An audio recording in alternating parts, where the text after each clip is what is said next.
मी एक माध्यमिक शिक्षिका होते. ज्या शाळेत मी सध्या मुलांना शिकवत होते, त्या शाळेत माझी एक चांगली आदर्श शिक्षिका म्हणून नावलौकिक झाला होता. माझी बदली तालुक्याच्या ठिकाणी झाली होती. मी अगोदरच खेडेगावातच शिक्षिका म्हणून काम करत होते. आता माझी शहरी भागात बदली झाल्यामुळे मला खूप गोष्टीला सामोरे जावे लागत होते. माझा नवरा मोहित एका कॉलेजमध्ये प्रोफेसर होता. नोकरीनिमित्त आम्हाला दोघांनाही आता लांब राहावे लागणार होते. मी आणि माझा मुलगा दोघे सोबतच राहणार होतो. माझा मुलगा कॉलेजला जात होता. त्याचेही आम्ही चांगल्या कॉलेजमध्ये ॲडमिशन करून घेतले. शाळेजवळच आम्हाला एक नवीन फ्लॅट मिळाला होता. मी आणि माझा मुलगा दोघेही सामान लावून घेत होतो. मोहित आमच्याकडे 15 दिवसातून आम्हाला भेटण्यासाठी येणार होता, पण मी त्याला कधीही अशी एकटी सोडून राहिली नव्हती. त्यामुळे माझ्या मनात जरा भीतीच वाटत होती. आमच्या फ्लॅटला गॅलरी होती. एक दिवस मी गॅलरीमध्ये कपडे वाळत घालत असताना समोर असलेल्या फ्लॅटमधील गॅलरीतून एक व्यक्ती माझ्याकडे बघत होता. तो व्यक्ती माझ्याच वडिलांचा वयाचा असेल. त्या काकांनी माझ्याकडे बघून स्मित हास्य केले, पण ते काका अनोळखी होते, म्हणून मी थोडंसं स्मित हास्य करून आतमध्ये गेले. मी नोकरी करत असल्यामुळे माझ्या सर्व कामांची वेळ ठरलेली होती. ते काका दररोज ज्या वेळेस मी गॅलरीत कपडे वाळत घालण्यासाठी जायचे, त्याच वेळेस ते पण त्यांच्या घराच्या गॅलरीमध्ये उभे असायचे आणि माझ्याकडे बघत आहे असं मला जाणवायचं. हे आता त्यांचं दररोजचं झालं होतं, पण मला हे का कुणास ठाऊक बिलकुल आवडत नव्हतं. एक दिवस तर त्यांनी मला त्यांच्या गॅलरीतून हात हलवून काहीतरी खुणावलं. मला तर क्षणभर भीतीच वाटली होती. मी घाईघाईने रूममध्ये निघून गेले. ज्या वेळेस मी गॅलरीत कपडे वाळत घालण्यासाठी जायचे किंवा दुसऱ्या कामासाठी जायचे, त्यावेळेस ते तिथेच उभे असायचे आणि माझ्याकडे बघत उभा राहायचे. मला त्यावेळी त्यांचा फार राग यायचा. मला असं वाटायचं ते काका माझ्याकडे वाईट नजरेने का बघत असावेत. मी एकदा मुद्दामहून सुट्टीच्या दिवशी बाहेर कपडे वाळत घालण्यासाठी उशिरा आले, तर ते बरोबर मी दररोजच्या वेळी कपडे वाळत घालण्यासाठी यायचे त्यावेळी गॅलरीत येऊन उभा राहिले आणि मी दिसत नाही म्हणून इकडून तिकडून डोकावून बघत होते. बराच वेळ ते तिथेच उभा होते. ज्यावेळेस मी शाळेत जायचे त्यावेळेस ते बरोबर आमच्या सोसायटीच्या बाहेर गेटमध्ये उभे राहायचे आणि माझ्याकडे ते बघत राहायचे. मला त्यांच्या या सर्व गोष्टी फार विचित्र वाटत होत्या, म्हणून मी त्यांच्याकडे तिरस्काराने बघायचे. तरी देखील ते माझ्याकडे बघून स्मित हास्य करून आनंदी नजरेने माझ्याकडे बघत होते. मी तर मनात विचार करत होते की किती निर्लज्ज माणूस आहे हा. पण आता ही गोष्ट कुणाला सांगावी हे मला समजत नव्हते, कारण नवीन शहराच्या ठिकाणी माझे कोणीही ओळखीचे नव्हते. मी शक्यतो शाळा सुटल्यानंतर शाळाबाहेर असलेल्या एका हॉटेलमधून दररोज पार्सल घेऊन जायचे, तर त्या काकांनी तिथे पण यायला सुरुवात केली होती. एकदा तर त्यांनी कमालच केली. मी घेतलेले खाण्याचे पार्सलचे पैसे देण्याअगोदर त्यांनी माझे पैसे त्या हॉटेलवाल्याला दिले. मी त्यांना म्हटले त्याची काही गरज नाही. मी त्यांना त्याचे पैसे परत देऊ केले. त्यानंतर त्या काकांनी माझा पाठलाग करायला सुरुवात केली. मला या सर्व गोष्टीची खूप भीती वाटायची, कारण मी एकटीच राहत होते. माझा मुलगा दिवसभर कॉलेजला जायचा आणि रात्री ट्युशनला. रात्री त्याला घरी येण्यासाठी 9 वाजत होते. त्यामुळे मधल्या वेळात मी आमच्या घरात एकटीच राहत होते. मी जर हा प्रकार माझ्या नवऱ्याला मोहितला सांगितला असता तर ते खूप काळजीत पडले असते, म्हणून मी याबद्दल त्यांना काही सांगितले नाही. मी एकदा त्या हॉटेलवाल्याला विचारले की इथे एक काका येतात, त्यांचं नाव काय आहे? तर तो म्हणाला ते जोशी काका आहेत. त्या काकांचा दररोजचा नित्यक्रम झालेला होता. ते सारखे माझ्याकडे बघायचे आणि माझा पाठलाग करायचे. एकदा मी टीव्हीवर बातमी ऐकली की जर तुम्हाला कोणी अनोळखी व्यक्ती विनाकारणच त्रास देत असेल तर त्याच्यापासून दूर न जाता प्रत्यक्ष त्याच्याबरोबर हिमतीने बोला आणि तुम्हाला काही वाईट वाटले तर त्याच्या चांगल्या कानाखाली लावा. तुम्ही जर त्याच्यापासून दूर जाण्याचा प्रयत्न केला तर ते तुमच्याजवळ येण्याचा आणखी प्रयत्न करतील. मी खूप टेन्शनमध्ये होते. मी पण मनाशी ठरवले होते की त्या काकांनी जर माझा पाठलाग केला तर त्यांना मी असाच धडा शिकवेल. दुसऱ्या दिवशी ते काका बहुतेक माझी वाट बघत असावेत. मी गेट बाहेर पडले तर त्यांनी माझा पाठलाग करण्यास सुरुवात केली. आज तर ते खूपच तयार होऊन आले होते. त्यांच्या हातात एक छानसं गिफ्ट देखील होतं. ते माझा पाठलाग करू लागले, म्हणून मी खूप घाईघाईने शाळेच्या दिशेने जाऊ लागले, तर तेही माझ्या पाठीमागे घाईघाई येत होते. मग मी एका ठिकाणी थांबले. ते काका माझ्याजवळ येऊन थांबले आणि माझ्याकडे बघून स्मित हास्य केलं. ते काही बोलण्या अगोदरच मी त्यांना खूप काही बोलले. मी त्यांना म्हटले की तुम्ही माझ्या वडिलांच्या ठिकाणी आहात आणि असा माझ्यासारखं काय पाठलाग करत आहात. ते काका मला काहीतरी सांगण्याचा प्रयत्न करत होते, पण मला रागच इतका आलेला होता की त्या क्षणी मी त्यांच्या 2 कानामागे दिल्या आणि मी शाळेत गेले. शाळेत पण माझे कोणत्याही कामासाठी मन लागले नव्हते. नेमके त्या दिवशी माझ्याकडून पूर्ण कॅटलॉग भरण्याचा चुकला. त्यामुळे मला आमचे प्राचार्य म्हणाले की तुमचे कामात काहीच लक्ष दिसत नाही. तुम्हाला काही येत नसेल तर तुमच्यापेक्षा अनुभवी मॅडमकडून व्यवस्थित कॅटलॉग कसा भरायचा समजून घ्या. तुमच्या अशा चुकीमुळे शाळेचे किती नुकसान होईल तुम्हाला माहीत आहे का? तुम्हाला जर हे काम जमत नसेल तर तुम्ही शाळा सोडून दिली तरी चालेल. प्राचार्य मला खूप काही बोलले.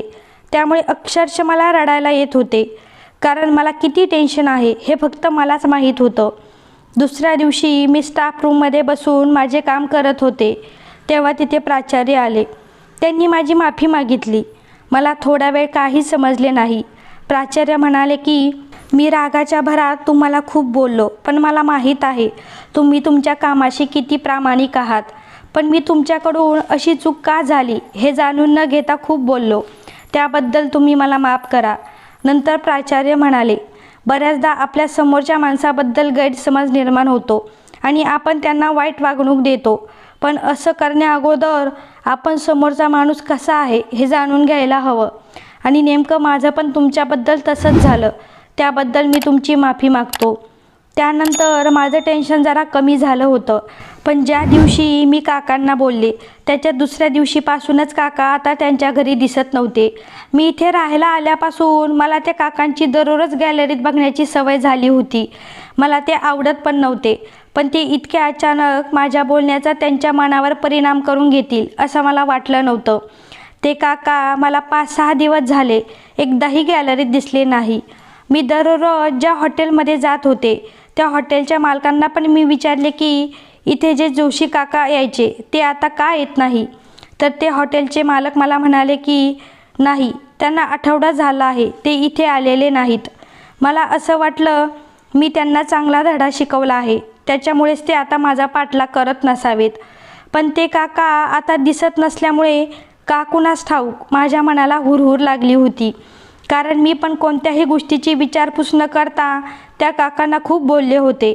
आता मला कुठेतरी वाटत होतं की आपण त्यांच्या घरी जाऊन तरी बघावं.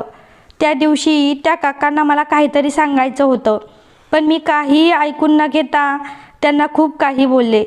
जर एखाद्या व्यक्तीला त्रास द्यायचा असेल तर तो काही झालं तरी पिच्छा सोडतच नाही. पण हे काय? ज्या दिवशीपासून मी काकांना बोलले होते त्या दिवशीपासून ते मला कुठेही दिसले नव्हते. एक दिवस सुट्टीच्या दिवशी मी त्यांच्या सोसायटीमध्ये गेले. विचारपूस करत करत त्यांच्या फ्लॅटजवळ गेले. बाहेर दरवाजावर जोशी काका नावाची अशी नेमप्लेट होती. मी बेल वाजवली. मला वाटले आता काकाच दरवाजा उघडतील, पण तिथे तर एका मुलीने दरवाजा उघडला. मी त्यांना विचारले, इथे जोशी काका राहतात का? तर त्या मुलीने मला डोळ्याने आतमध्ये येण्याचे खुणावले. मी आतमध्ये जाऊन बघितले तर तेथील दृश्य पाहून मला मोठा धक्काच बसला. कारण तिथे भिंतीवर काकांचा फोटो लावलेला होता आणि त्या फोटोला हार देखील घातलेला होता. त्यावरून मला समजले की जोशी काका आता या जगात नाहीत. त्या मुलीने मला सांगितले की जोशी काकांना जाऊन आज 9 दिवस झाले आहेत. तिने मला सांगितले मी त्यांची भाची आहे. मलाही थोडा वेळ काय बोलावे काहीच समजेना. मी तिला विचारले असं अचानक कसं काय झालं? त्यानंतर ती सांगू लागली, त्या दिवशी ते कुणासाठी तरी गिफ्ट घेऊन जात होते. शेजारचे सांगत होते की कायम दुःखी असणारे काका गेल्या 1 महिन्यापासून खूप आनंदी दिसत होते. त्यांच्या स्वभावात पण आता खूप बदल झाला होता. ॲक्सिडेंट झाला त्या दिवशी तर ते खूप आनंदी होते. काकांना एक मुलगी होती, ती 2 वर्षापूर्वी ॲक्सिडेंटमध्ये गेली. तेव्हापासून जोशी काका एकटे शांत शांत राहू लागले होते. जोशी काकांना तेवढीच एकुलती एक मुलगी होती. त्यांचे त्यांच्या मुलीवर खूप प्रेम होते. कदाचित त्यांना त्यांच्या मुलीसारखीच इथे कुणीतरी दिसली आणि ते तिच्यामध्ये त्यांच्या मुलीला पाहू लागले. जोशी काका गेले त्या दिवशी त्यांच्या मुलीचा वाढदिवस होता, म्हणून ते गिफ्ट कुणाला तरी देणार होते. त्यांच्या भाचीने ते गिफ्ट मला दाखवले. मला पण आठवले की त्या दिवशी मी जोशी काकांना बोलले तेव्हा त्यांच्या हातात हेच गिफ्ट होतं. त्यानंतर जोशी काकाची भाची सांगू लागली, ते कुणाला तरी भेटण्यासाठी जात होते, पण तेथील लोक सांगत होते की काका जाताना खूप आनंदी दिसत होते, पण काही वेळानंतर ते परत आले तेव्हा खूप टेन्शनमध्ये होते. त्यांना समोरून आलेली गाडी समजलीच नाही आणि त्यांचा ॲक्सिडेंट झाला. त्यामध्ये त्यांच्या डोक्याला खूप मार लागल्यामुळे ते जागेवरच गेले. असे म्हणून ती मुलगी खूप रडू लागली. तिच्या साईडलाच ते गिफ्ट पडलेले होते. मला हे ऐकून आता खूप रडायला येत होतं. आता जोशी काका माझा पाठलाग का करत होते किंवा माझ्याकडे का बघत होते याचं खरं कारण मला समजलं होतं, पण मी त्यांच्याबद्दल खूप वाईट विचार केला. कदाचित मी त्यांना 2 कानामागे मारल्यामुळे त्यांना खूप टेन्शन आलं असेल आणि त्यांचा ॲक्सिडेंट झाला. काकांचा नेमका ॲक्सिडेंट झाला होता की मी त्यांच्यावर केलेल्या घाणेरड्या आरोपामुळे त्यांनी स्वतःला गाडीसमोर. बापरे, आता मला हे सगळं सहन होत नव्हतं. हे सगळं माझ्यामुळे झालं होतं, त्यामुळे मला खूप वाईट वाटत होतं. जोशी काकांचा ॲक्सिडेंट होण्यामागे गुन्हेगार मीच होते. मी आता स्वतःला कधीच माफ करू शकत नाही, कारण माझ्याकडून अशी चूक झाली होती. कदाचित देव मला त्याबद्दल माफही करणार नाही. मी पण काही विचारपूस न करता त्यांना खूप काही बोलून गेले होते, पण आता पश्चाताप करून काहीच उपयोग नव्हता, कारण जोशी काका या जगात नव्हते. मी आता कुणाची माफी मागू असा विचार करून मी खूप रडत असते. कदाचित मी त्या काकांचे बोलणे ऐकून घेतले असते तर त्यांना त्यांच्या मुलीचे प्रेम भेटले असते आणि मलाही एका वडिलांचे प्रेम भेटले असते.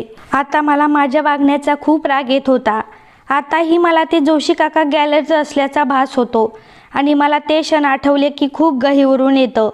मैत्रिणीनं, मला या कथेतून एवढं सांगायचं आहे की कुणाच्याही दिसण्यावरून किंवा त्याच्या वागण्यावरून आपण त्याच्याबद्दलचे आपले मत बनवू नये, कारण आपल्या गैरसमजुतीमुळे समोरच्या व्यक्तीचे नुकसान होण्याची शक्यता असते. तर मित्रांनो, कथा आवडली असेल तर व्हिडिओला लाईक करा आणि शेअर करा आणि असेच नवनवीन कथा ऐकण्यासाठी आपल्या गुंफण या चॅनलला नक्की सबस्क्राईब करा. धन्यवाद.